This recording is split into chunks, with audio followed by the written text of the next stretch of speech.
Hi everyone, Messy Coder back again with another Unity Dev interview, this time with Aquarius Max, the creator and artist of many medieval and fantasy building packs on the Asset Store. This interview was part of the 2000 sub and Twitch affiliate celebration stream over on Twitch, allthews.twitch.tv/themessycoder. And in this interview, we talked to Aquarius Max about his low poly fantasy pack. Well, guess what? It's out now on the Asset Store, $25, and this is a crazy price, so get it while you can. Not only is it out, but he's also working on updates for it. So we've asked Aquarius Max to come back, have another interview live on stream, and show us some of the nice updates that he's working on for his new low poly fantasy pack. So sit back, enjoy, and I'll see you in a second.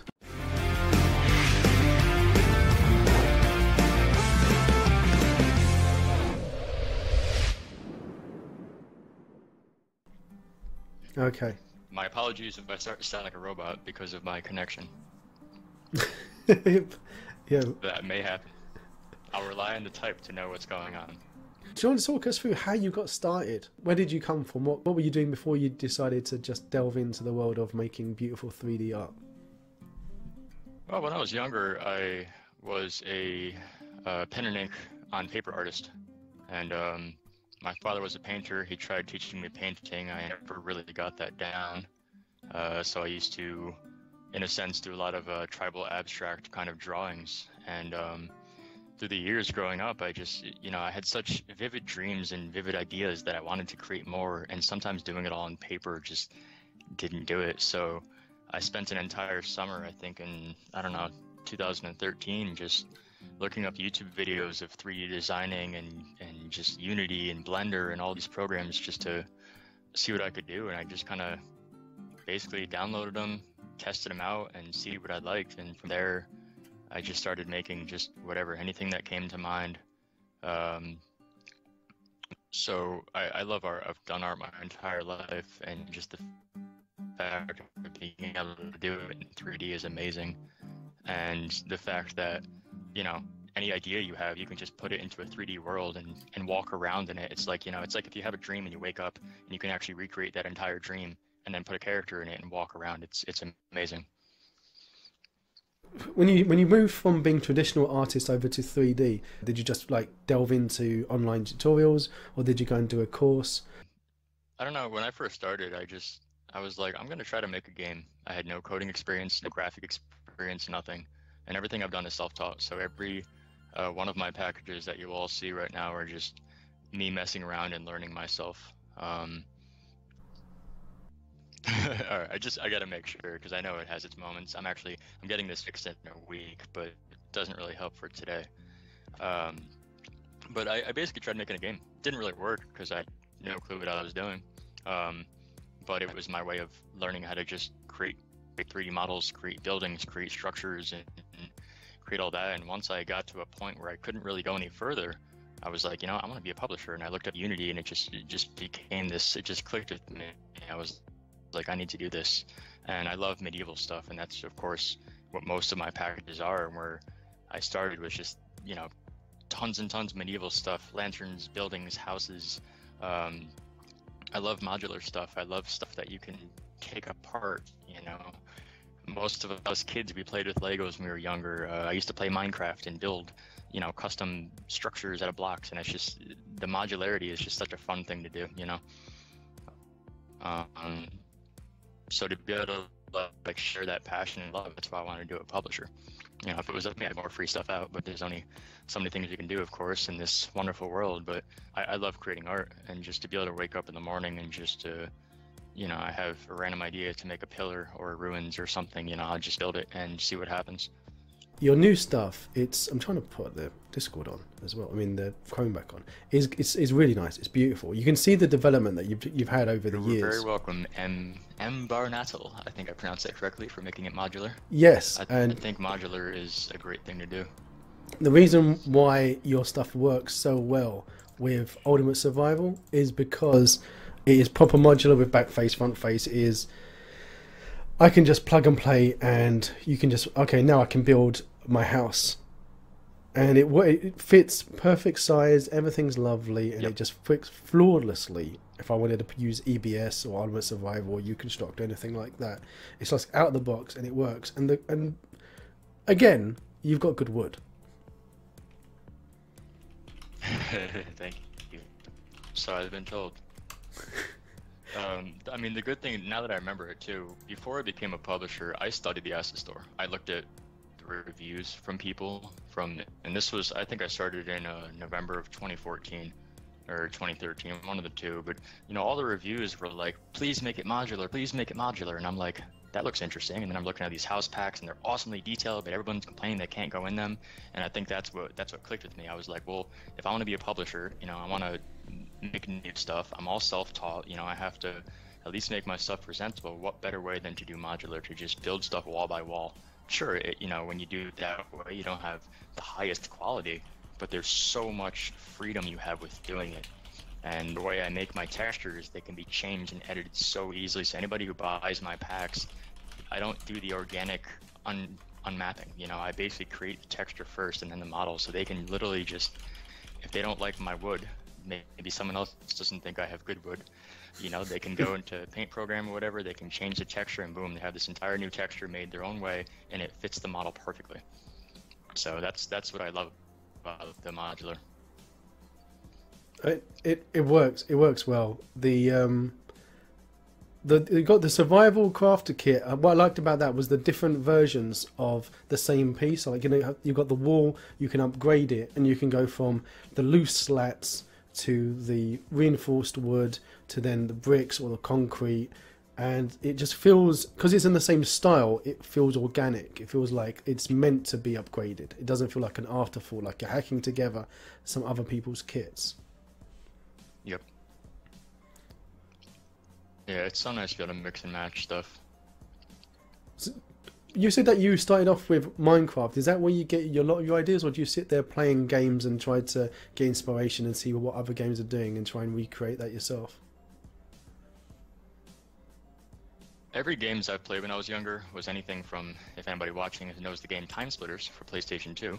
That was a wonderful game. I had an entire map editor. I've always played games with map editors. I played Far Cry. I built an entire full, you know, multiplayer matches back then with Far Cry editor. I played Halo Forge and done just hundreds and hundreds and hundreds of different Halo Forge levels, and that's just, it was my passion, is level design.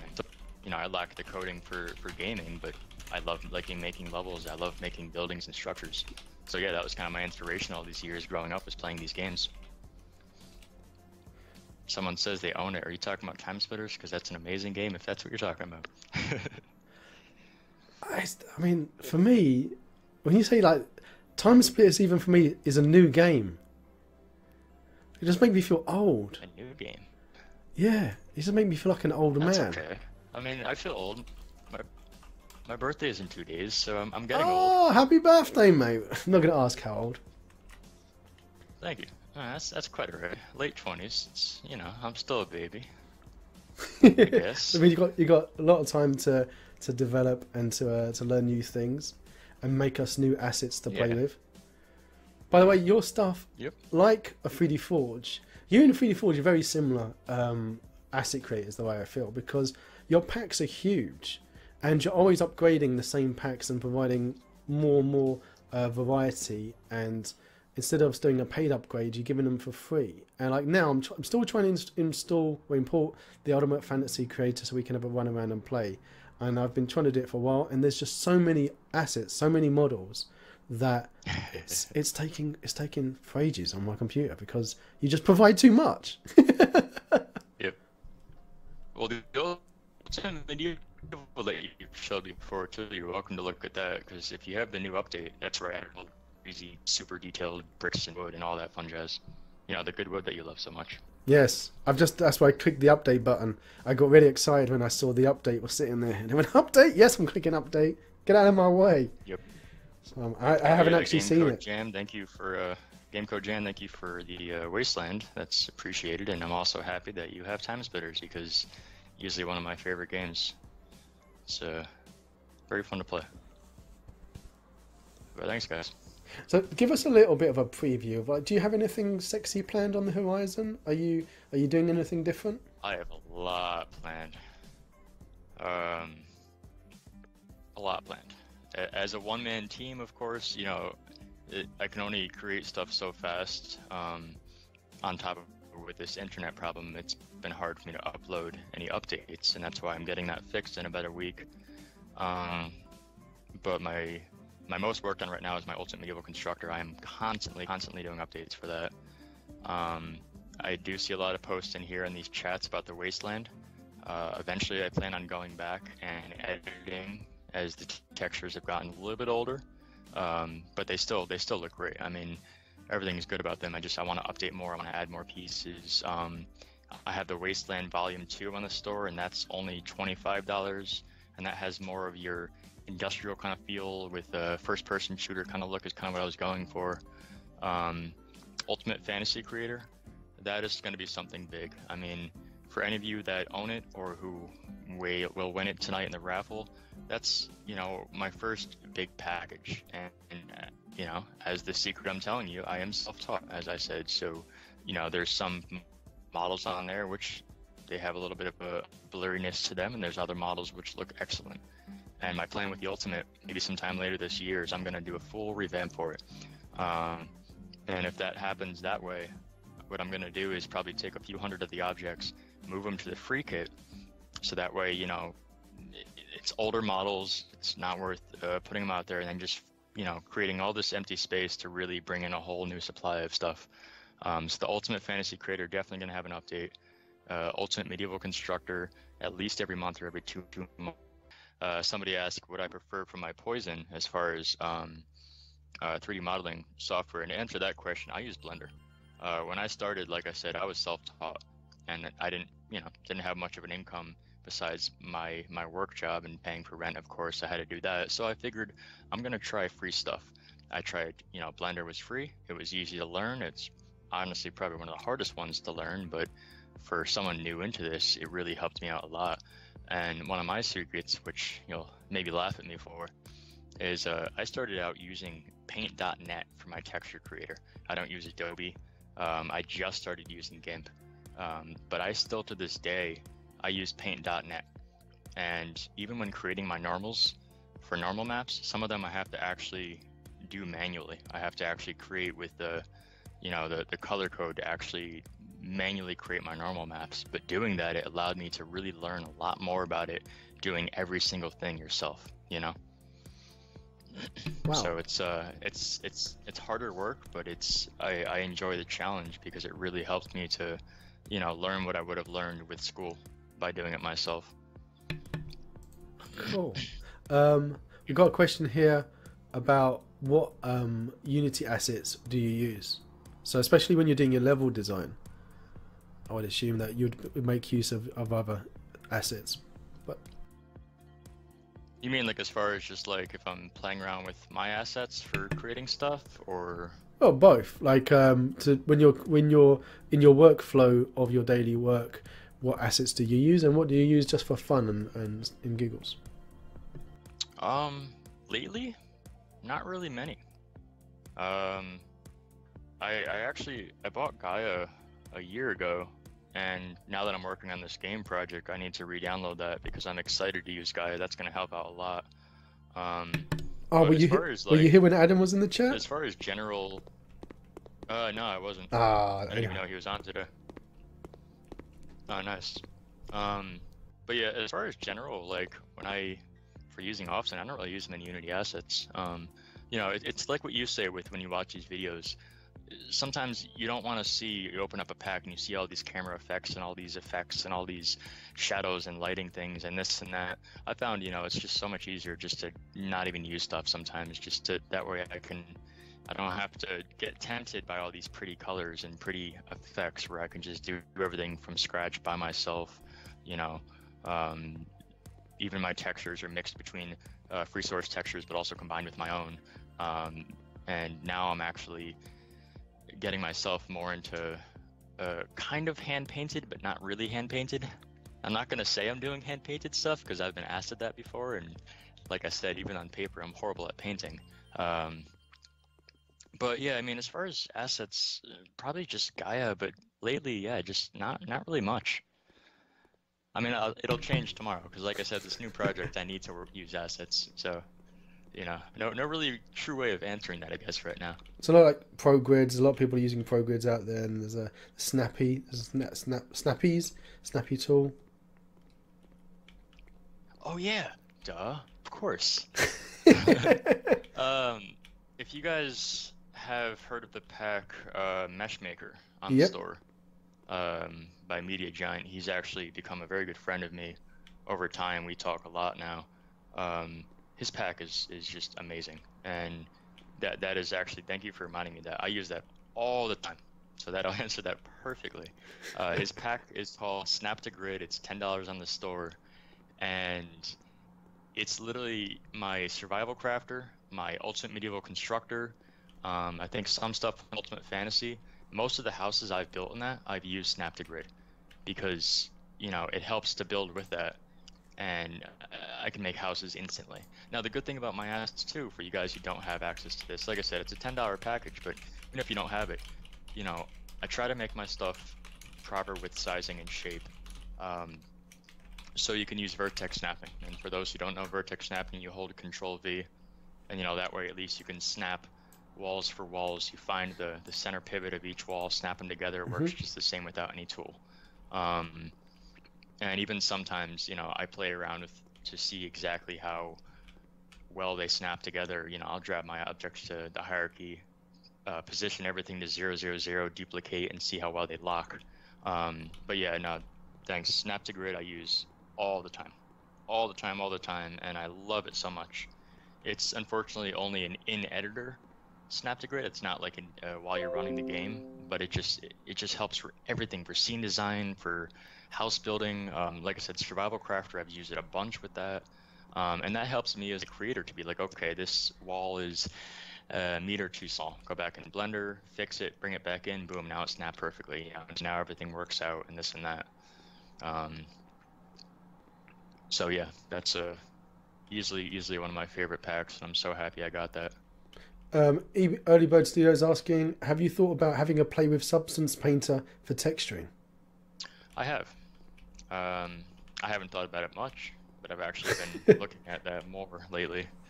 I need to really expand my wares and expand my stuff now, so but I don't really remember too much about it right now to answer that fully, which is sad. I should know because everyone's heard of Substance Painter. But yeah, I think I'll be playing around with a lot of things soon. Like, just for instance, with my textures in general, I'm really trying to, go in and manually paint in shadows and stuff. If I'm making a pillar and it has, the ruins and stone mapping on it or something, I'm going to start making extra textures where I'm really painting in the shadows and the cracks, so it gives that realism feel, but there still has that little bit of that fun feel to it where you can, just adds that character to an object,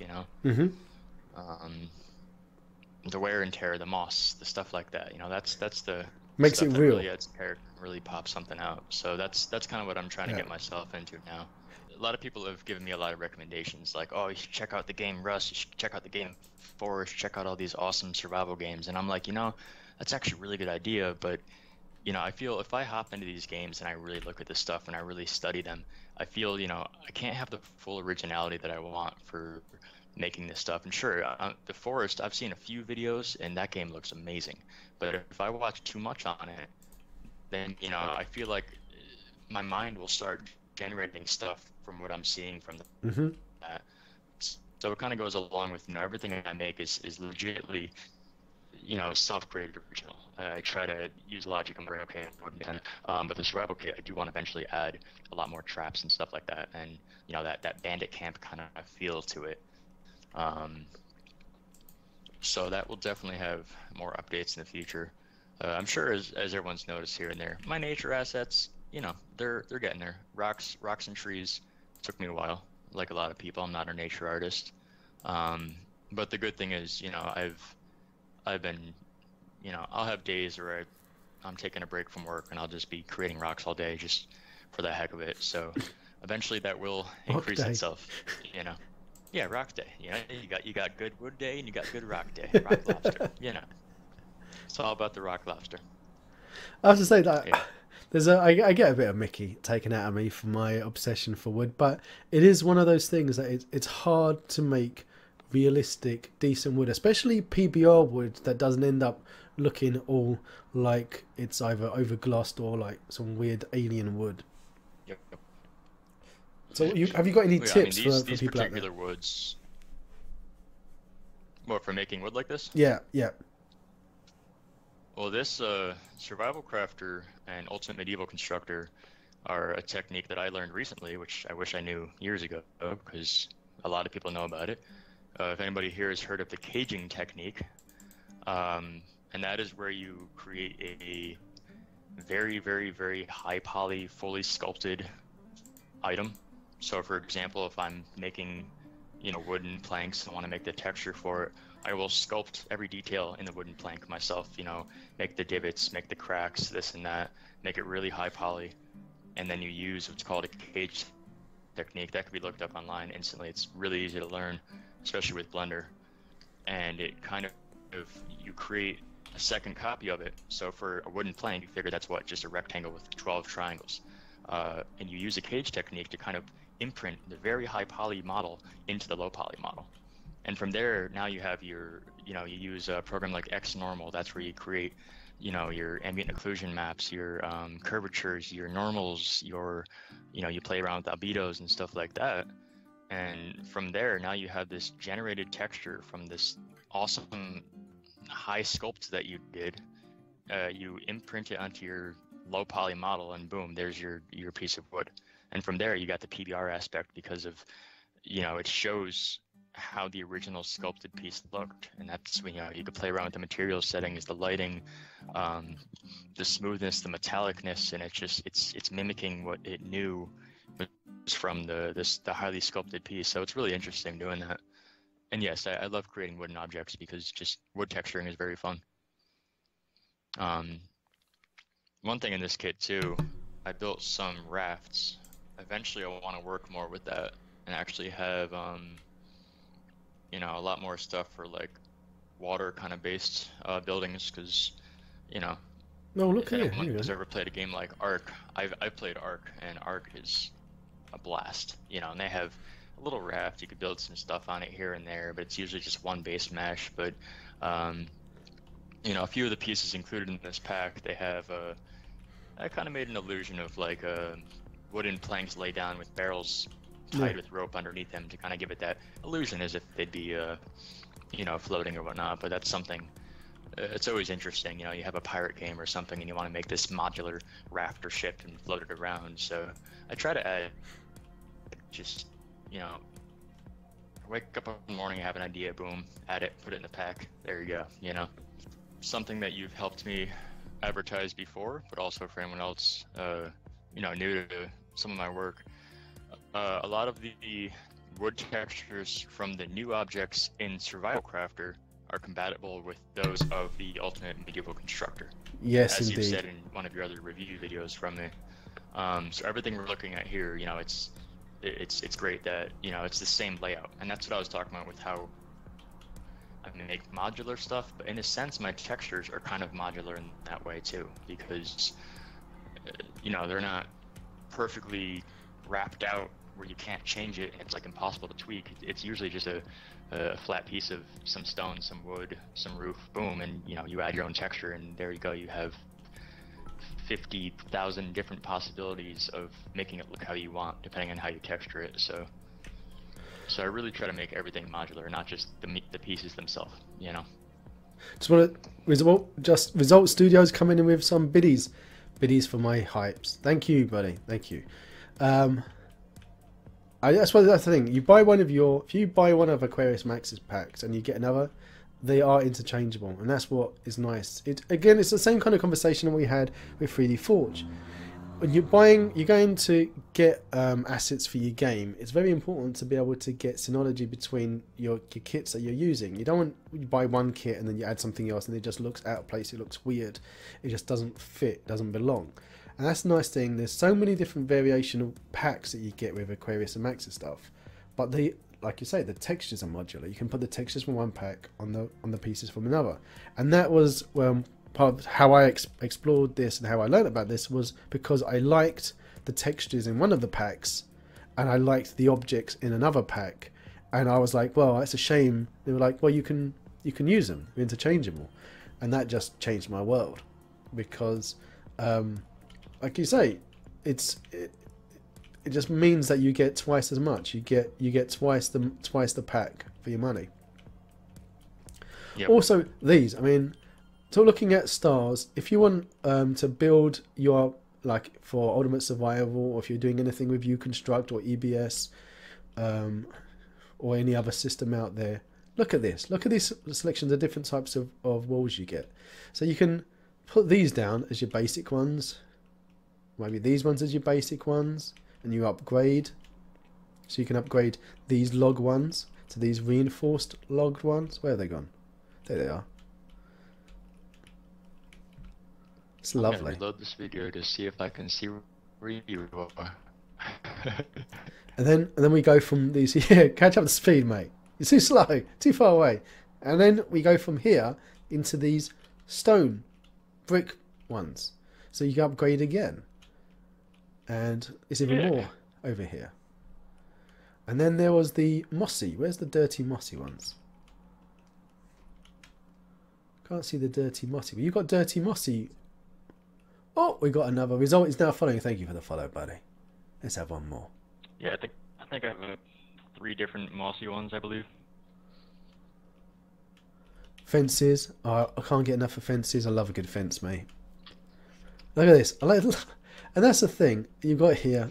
So we haven't got a controller walking around, but it's these little touches that you've got. Basically, a variation of every type of building or door, window frame that you could imagine to stick in. And for somebody who hasn't used Rust to get an inspiration, I mean, it feels like it wouldn't be out of place on a AAA game like that.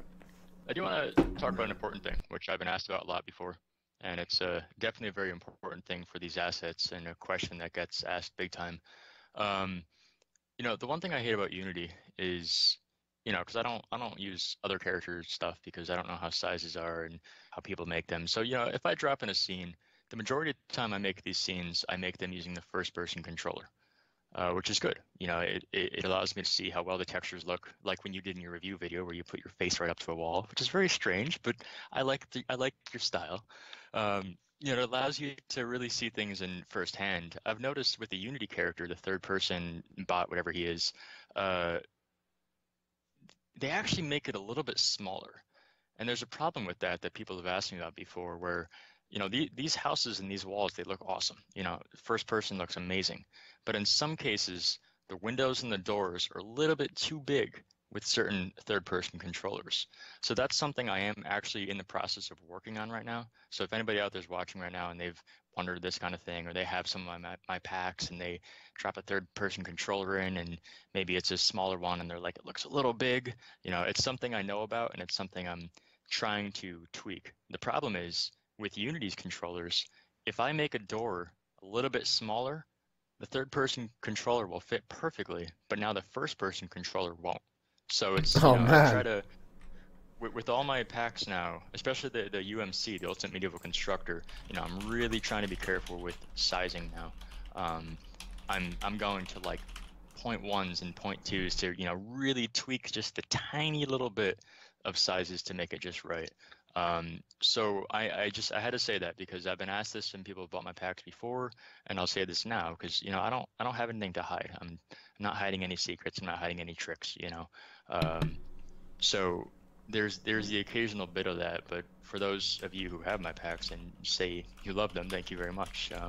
Because I love building this stuff, and the good thing is even little things like that I will figure out, I will tweak, I will update because, you know, I want to keep this going, and I love doing this stuff. Well, we love having your stuff. Yeah, so yeah, I had to add that in because you know, some stuff here and there, they have their moments, but for the most, I think I got everything just up to speed now. And then I have a secret for my next pack coming out too, so, you know, for those that like that low poly style. Tell us more. See, that's something I'd love to do a raffle on in the future, but, you know, that'll come later. Before we end tonight, I'll tell you guys about the new pack. Colliders. Well, of And course. I always gotta have colliders on everything. exactly. There you go. Test I'm it. sorry, Cobus, if you're watching this, but I have colliders on all my objects. I can't believe I found those tables, and there was that something underneath a stairwell as well that didn't have any colliders. Which scene is this? I do not remember this scene. This is old. There you go. Oof, this is like one of my first demo scenes. I find everything, mate. Man. I find everything. See, like, this is the kind of thing which is why I like the Ultimate Kit. You know, there's a lot of stuff that does need work. You know, I mean, this roof right here, a little blurry, or at least where I am, and I don't know how caught up we are. You're about to walk up the giant stairs, right? Are we caught up? I've just come down stairs, but yeah, we're not too far away. Close enough. Wow, I remember this scene. But the good thing about this stuff is, you know, like a lot of people like the mix, and I've wanted to just get rid of a whole lot of this old stuff and like really remove it. But there's been a lot of people that have messaged me that like they like the low quality stuff. It helps for their games. You know, it's low poly. But some of the stuff kind of works with like what they were using. They were using older assets and stuff, so I couldn't really delete it because it needs to gel with their stuff. Yeah. Yeah. Oh, that's the question I was going to ask you. Like, so like now, if you deleted something or changed something, and somebody updates their project, do you get like your people go, what the hell just happened? Why did you change this? Where's that's this why if I actually truly remove something that I really don't want, you know, I will put that in the description, usually at the very top, like important if you own this package, that make a backup, you know, because they can have multiple versions downloaded in different Unity projects, you know. But like I said, you know, a lot of this stuff, it does need work. This is my first like ultimate kit. And eventually I am going to just move a whole bunch of this stuff to the free pack. The free pack, it's still labeled as its beta. It has all the bandit camp stuff. A lot of people love that pack. But, you know, it needs work. And I'm not going to abandon my packs. You know, I am a one-man team. I have 40-something packs on the store. Why have we got floating chains? That's a good question. This is honestly, I thought I got rid of this demo scene. This is a very old demo scene. This is the first demo scene I ever made for this pack. This is, it's hurting my brain. I mean, you know, it looks alright. I think it's pretty good. I mean, this is me like fresh off the boat. This is like, I don't know, maybe a half a year into just learning how to do everything. So this is half a year. This is half a year into learning how to do stuff. This was knowing nothing about texturing or UV. Like I said, I'm not going to hide anything because I don't need to, you know. So yeah, this was all literally like I had no clue how to texture stuff properly, no clue how to build models properly. Some of the scaling might not be 1:1:1, but I think most of it is. Yeah, I think I made sure to fix that. I have been teaching myself coding, and the person in charge of Meshmaker, like I told you, had the Snaps Grid pack. He's an excellent coder.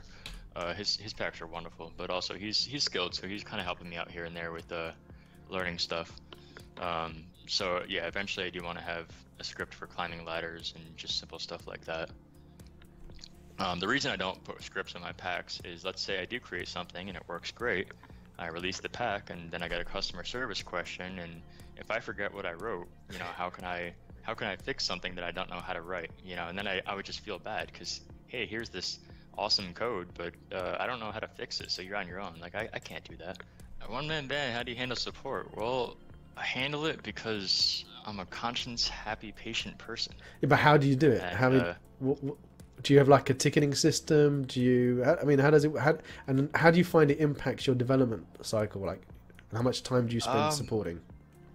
I don't really have any problem with support. I mean, you know, my whole life I worked at a lot of food restaurants and stuff, and I've had to have that kind of support where you have to just keep a smile when someone's screaming and spitting at your face and so angry at you, and you just have to smile and nod, and they get so angry because you're smiling, and you're like, it's okay, everything will be just okay, you know. So with that little bit of support I have from these jobs, and have a great day, miss, I hate you, it's okay, enjoy your food, you know, that's kind of been, you know, I enjoy support, I enjoy helping, but also, yeah, it gets a little busy and hectic, but that's quite alright, because you know, I understand people are going to buy the packs, people are going to ask questions, and so I don't really know how to answer that besides I just check my emails every day, and, you know, if someone has a question, I'll think on it for a few minutes, I'll respond to them as fast as I could, and that's something that which I thank all of you for loving me for, is that my fast support. You do get good marks for support. Yeah. Even though I mark you down because like assets like these, they're terrible, really, aren't they? I mean, oh gosh. I mean, this like you can see the progression between the stuff that your early stuff. Because I know you were cringing and crying a little bit when I was going through your early MO scenes, Yeah. but people need to see that. And one thing Well, no, and that that's I'm exactly proud is why that I I don't said hide anything. Yeah.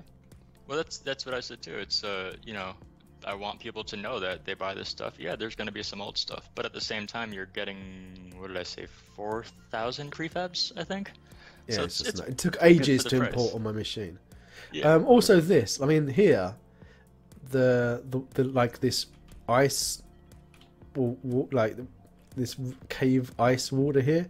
I was running around when I was first doing this walkthrough, and I was so scared of falling into the water. Like, I oh know, no, I I'm gonna watched fall the in. video. And then one bit I went in and went, oh, hang on, okay, all right. So I could. It's ice. I'm walking along the ice. There you go. Yeah, I forgot to take off the collider on those. You're supposed to go through those. And it's nice water. You can actually see it. If you pause and take off the collider, you can actually look up and see the water from the Are other you? side. What you've got the actual the caustics on there and everything, have you? Yeah, it looks pretty. I got a little texture scroll in there, so if you look at the water and start moving it, like it moves the texture kind of back and forth. Little mini things here and there. So it's a blue lava plane. Is that what it is? Okay. Yeah, I got That's good. the lava, and I just use the Oh, same thing for the. you come through. Yep. Yeah, so this is a lot of people have asked me to do caves. A lot of people have said, please do caves, please do caves. And as far as caves, sometimes creating the corridors for them and matching them up to really work seamlessly from corridor to corridor it's a major pain. And once I figured out a lot more with PBR and making these rocks, I was really happy about this. And I decided, with this kit, rather than just making tiny little corridors and mining shafts and stuff, why not just give you a whole lot of modular rocks? I think there's 100 or 200 Yeah, I pieces love in these here rocks. Yeah. that you can create the caves yourself just using the rocks. The ceiling, most of the ceiling pieces are one-sided, so it's not rendering on the other side. A lot of these are fully rotational. Most of my rocks, I keep a bottom on them. And so that way you can actually flip them fully 180 degrees upside down, and now boom, you have two rocks out of the same one, and they're all, that's important with modularity and stuff like that, to really mix and match and stretch and size stuff, and it will turn one rock into 50 different things, and the best part with scaling is always a problem with games. Media Giant, who I was speaking about with his pack mesh maker, which has 16 of all his packs, he has another one on there that allows you to apply scale. So if you have an object and you do want to make one rock into 20 and scale them all different ways and stretch them all different ways, you can use this pack. You set the scale of 1 and boom, now you have an actual 1/1 scale rock. Nice. Brand new, this and that. So yeah, his packs definitely helped me out a lot with stuff. Thank you for the follow. For some reason, I can't hear the noise anymore on OBS. Got a question here from EB Studios. A nice one. Max, were you anxious when you first released your work whether it will be accepted by the community? Good question. Yes, I was. If you guys go to my store and you see, it's probably on page 2 by now, Town Creator Kit. That is the very first pack I ever created. And I think I put that for $25 in the store. It had maybe 200 models, first pack ever, and a week went by and I was like, I'm getting no sales. This is sad. 2 weeks went by, no sales. I go on the forums. I'm just like, why do you no like? Can I has please? Human. I felt like a cat trying to ask for treats, and I asked around just to kind of see, and people were like, people actually gave me proper feedback, proper advice. They're like, listen, your pack is too expensive and the textures aren't that good. And I love that. Like a lot of people have really told me like the nitty-gritty details, some good, some bad, and they've been really happy with me because they're like, you take constructive criticism so well. We tell you your stuff is bad and you smile at us, and I'm like, that's how I am, because that does help me to build. That goes all to the feedback I've gotten has helped me to where I am now, the good and the bad. That's a bit different than your like support, like your service day job, like Crimson Mortis said here, my day job is service. I would love it except for customers. But like when you're smiling at someone, when someone's complaining or shouting at you or spitting in your face, it's different than somebody giving you constructive criticism that you can actually take on board and then improve and make a difference in your work. Yep. Somebody just arguing and shouting and screaming at you or ranting or giving a negative review on the asset store for the sake of using the wrong channel to get customer support out of you, as opposed to somebody saying, look, this is too expensive or the textures aren't that good. Why the textures aren't that good? Even more important, like what went wrong? What did you do wrong there? So you can improve. Yeah, and it helped me. It was nice. So yeah, to answer EBS Studio's question, I was a little anxious, but I wasn't really that nervous. I was actually excited. I was excited to see how my art can be in this kind of industry. And if it worked, it worked. If it didn't, it didn't mean I was going to give up. If it didn't work, I'd spend another couple months and practice stuff. And I love creating art. So, like I said, if I didn't have to pay bills, I would make all these packs free. I know you guys are probably loving hearing that, but I would if I could, because that's how I was raised. Not be money hungry, and I still try to keep my packs, affordable enough. I try to go quantity over quality. You pay $40 and you get 2,000 assets. Like it is. There's a massive value for money in this pack. Just want to say, Raideru's leaving to go to the beach. Have fun at the beach. Build a sandcastle for us all. On average, every demo scene I've ever made has taken no more than 3 hours to make. No, because don't say this to me, because I've just now zoomed out. Can you guys see this? Laser Eye Cat, I do not have easy build system. I limited the giveaway to as like a few asset creators. Not because I didn't want to do other stuff, but because, hey, we can do more asset giveaways another time.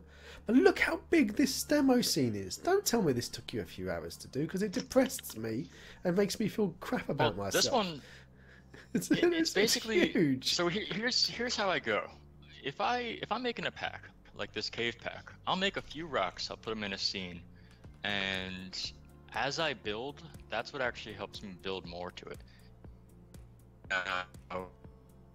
Actually helps me to go back in Blender, and I'm like, oh, the wood's in the crystal. Okay, I need 4 more rocks of this type. Go back, make the rocks.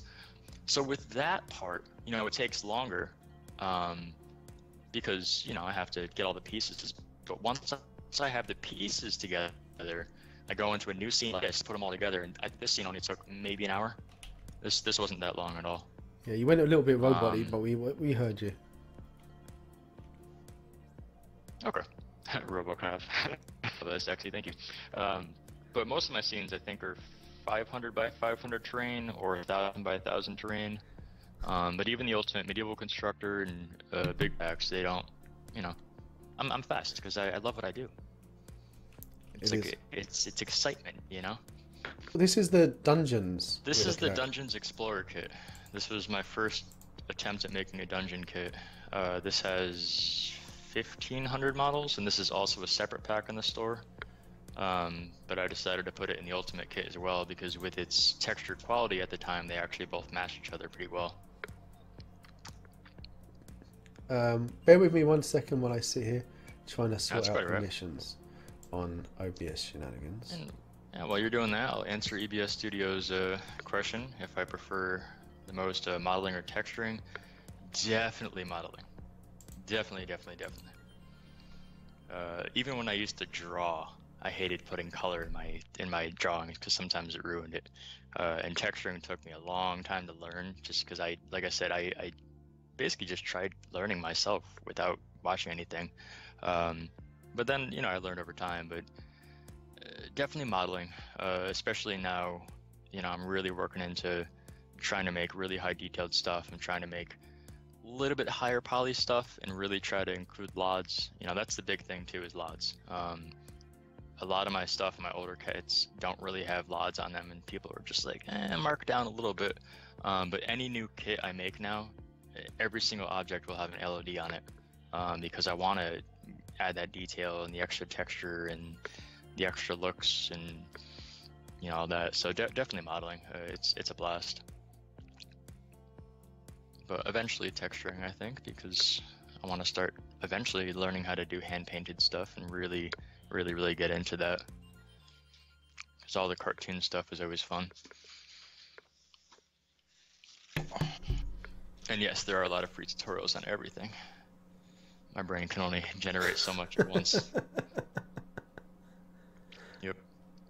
Yeah, speaking of trees, if I just had the right shader for the leaves, I'd be making trees left and right. I've made the roots. I used to draw nature. I used to draw trees on paper. I love making nature assets, but I've noticed bringing them in and, you know, making the leaves, they're usually one-sided with the standard Unity shader, and then if you make them two-sided, you have this 15,000 triangle tree, and it's a little bit too much to mass produce. So how many, well, you have many characters in Ultimate Poly Fantasy. Ah, you watched the Ultimate Poly Fantasy video.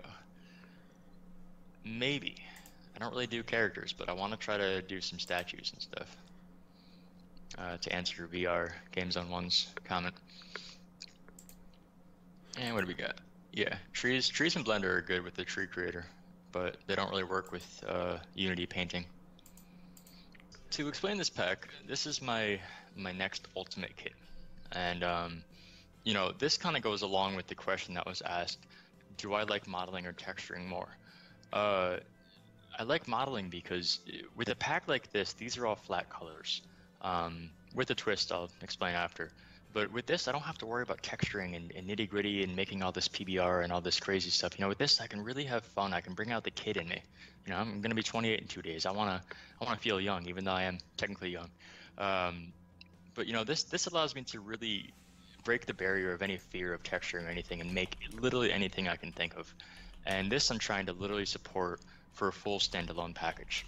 I have weapons, I have tools, I have coins, single coins, potions, gems, crystals. I think there's already maybe 1,000 objects in this.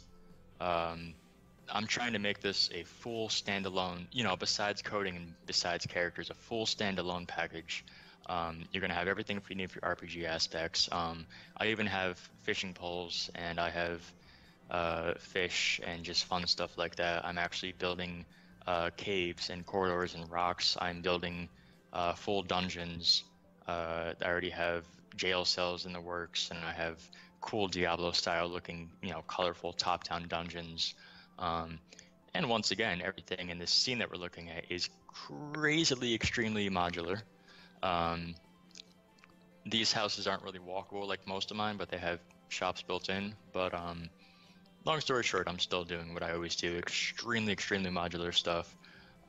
Every single object you see in here has LODs on it, 1 to 2 stages, so that way it's not fully, not always low poly, but it has that beautiful poly look. So this actually is become such a big kit, and I actually want feedback on this. So what I've decided to do is I'm going to release this as a beta, probably by the end of the month, and whenever that comes out, maybe the end of February, and it's going to be at a cheaper price, probably I think $25 for the beta. And this is going to allow people to really, you know, you have an idea, tell me, I'll build it. You don't like something, tell me, I'll fix it. You know, rather than, because I like doing the updates in the betas because it really allows me a wide range of adding stuff, and it allows me to really listen to people's voice more and stuff like that. But I'm having a blast with this kit right now. So I guess thanks for showing it. I forgive you now. You came close to getting a messy smackdown. Yeah. Yeah. Messy Smack. That sounds like a cool song. We gotta write that. Need like a little beat behind it, just like a little bit of snare. Okay. You know. Which is which? Who's the British guy? Well, good day, mate. Sometimes. Good day, mate. Yeah. That sounded more Australian, isn't it? That was like throw another shrimp on the barbie. Let's see. I'm gonna try to be British right here. Since you do your voices sometimes, I can do mine in the same, mate. What do you think of the rocks? Those not too bad. Yeah, I'm not too good. Your rocks are better than your accents. Yep. But Andy is not a fire. I'm actually not British. I'm one of those sad little American children. All right, let's have a look at your wood. So that's actually good wood. Yeah, I'm assuming I'm probably still 2 minutes behind you. But to kind of, anyways, talk about this new update since you've last reviewed this pack. Like you'll notice on the corners of the houses and stuff, I've really tried to add extra bricks out, like brick by brick. The wood, I've tried to extrude more wood pieces. Even on the walls, they're not just flat textures. Some of them are actually built plank by plank. Yes. And that's what I really try to go for in this. Now, even the rock walls, you know, they're rock for rock. But how is that on performance though? I mean, This scene, they were all right, and then I went and I updated it again, which was just recently updated. Actually, no, that's actually coming out soon. I have more rocks that I'm building now, equipped with LODs or LODs for, you know, a little better texturing too, so they'll look a little better and performance is fine. The new update that's also coming, all these beautiful rocks you've seen in the background that have been on the video you've shared with all the grass on top. I have snowy rocks coming out as well, so there'll be snow-topped rocks and stuff like that. I like your bricks. Thank you. Yeah, I love having all the destruct fun stuff. How is this wood? Well, you already said it's good, right? He's got good wood. Fair play, he's got good wood. Thank The scale of your tables and your benches. They have some moments. Like I said, I try to find the equal balance between the first and third person controller for whenever people bring in when they import the package. But it's if you put both characters next to each other, you notice that the camera from the first person is actually taller than Ethan's head. Yeah. Like, he looks so small right now. Even the capsule is bigger on the first person. Damn, Ethan. Damn, boy. Just like, hello, son. How you doing? You doing grand? Nice. Okay, go have a cup of tea. So tell me, you know, how do you make a third person or first person to be able to do both? You know, it's That is weird. If you guys remember, Unity 3.4.3 is when I started. They had the constructor before Ethan, and the constructor and that first person controller were actually the same size. But Ethan is like some tiny little, like, I don't know, foreign midget sci-fi. like I feel like I need to give him like a dwarf helmet and horns or something, and just make him a little stubbier. See? Look how small Ethan is. Yep. I think Ethan's supposed to be a little boy, isn't he? I don't know, but you know, you think of people coming just new to Unity, just like the old days with the constructor. It helps having the standard assets to be like, okay, well, this is a first-person controller, this is a third-person controller. But it's just, you know, what if you're making a third person, you're new to Unity, and you think that this is what all the sizes are, then you're going to make everything according to this one character, and then, you know, boom. So, okay, so I guess the size is good. Then I guess the people who did message me about my bad sizes were because they were using characters like Ethan. Yep. I mean, Ethan's pretty damn small. Yep. Yeah, because I've always thought it looks good with sizes, but people were just like, oh, look at the third person. So I bring in Ethan, and I'm like, how do I do? As far as upgrades, I don't up the price. If I up the price, it's due to a major asset, you know, inclusion. Like if I like add a whole bunch of stuff, I'll do a major upgrade, but that's only for new people. So anybody who owns any of my packs, you never pay any more prices. If the price rises, it just means that own it before I rise it. But no, I'm pretty sure I'm gonna keep the price. I think it's I don't remember, 55 on the store right now. I don't really want to put it too much more. Like, I'd like to, but at the same time, I'd still rather have the quantity over the quality as far as the price. So I think it'll basically stay around this same bit. So you want some lobstones from a catapult at castle walls, but that comes out with the other thing. That was it. I didn't want to talk about this because I don't know when I'm doing it yet, and I'm not really good with animating, but my plan was to actually have a siege update for this kit.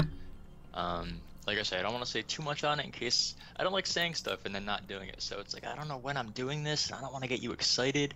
But I do want to have an actual legit castle update. I want to have brick for brick destructible castle walls. I want to have trebuchets, siege towers, catapults. And since I'm not the best animator, what I would do is I would create the modular parts for the trebuchets and stuff like that, make the pivots properly, so then when you as the customers would buy them, you can actually animate them yourself you know, with the proper pivot and parts that can be attached and detached, which can also work being modular. If it's a destroyed trebuchet, it'll actually knock down the pieces. If you animate that, you know, so that's, I'm trying to do some kind of full castle siege modular crazy destruction fun thing. So we'll see how that goes. What about walking on top of the walls, of the tops of the walls for defense? Oh yeah, definitely. I mean, even right now they can be walked on top, but there's no doors on the towers, so it wouldn't look realistic. Because you got But like, colliders. yeah. Well, a lot of my castle walls I keep mesh colliders rather than castle colliders because they're still low poly, but that way you can walk in between the crenellations. So when I eventually try to do the siege kind of thing, yeah, I'm gonna have stairs going up to the tops. I'm gonna try to make towers that can actually be walked on the inside and climbed up. You know, either I would make it the illusion of a loading screen with the ladder, and you would do that yourself kind of thing as a game, or I would make it fully walkable and you could walk all the way up to the top, something like that. So that's what I want to try to do for the castle update. To answer all that. This is what I called you up on in my review, is your windows inside here. That was sad.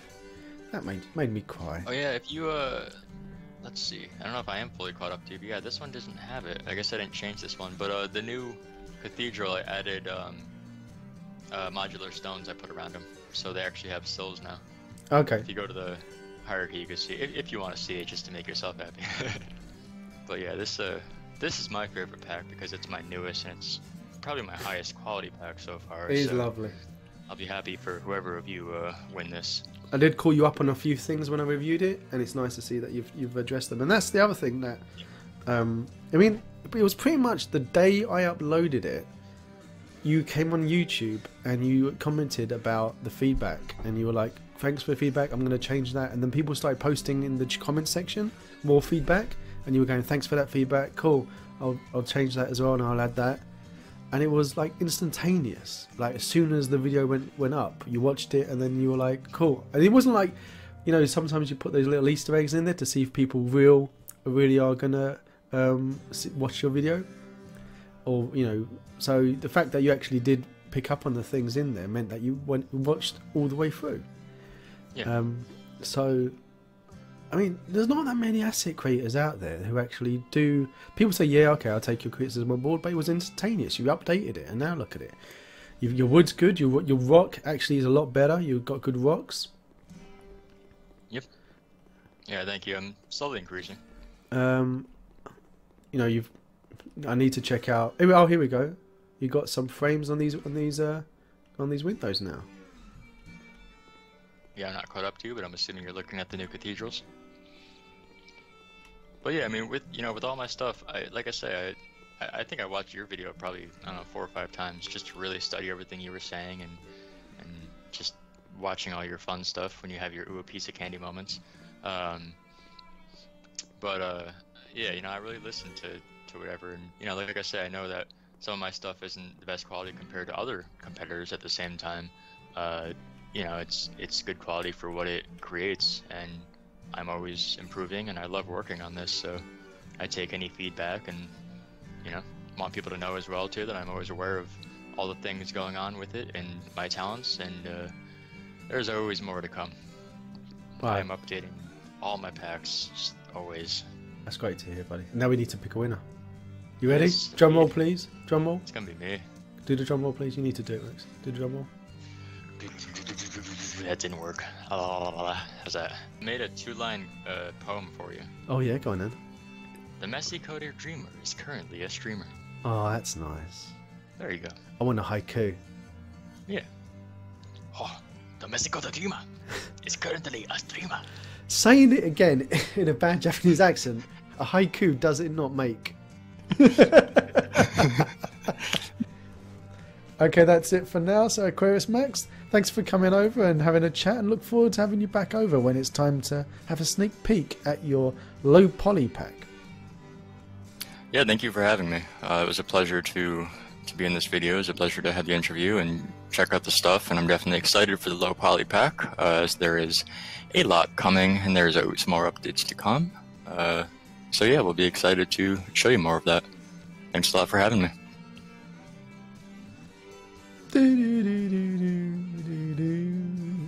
And that's it for another Unity Dev interview. Thank you to everyone for watching and to all the people who came over to the live stream and took part in all the w's.twitch.tv/themessycoder.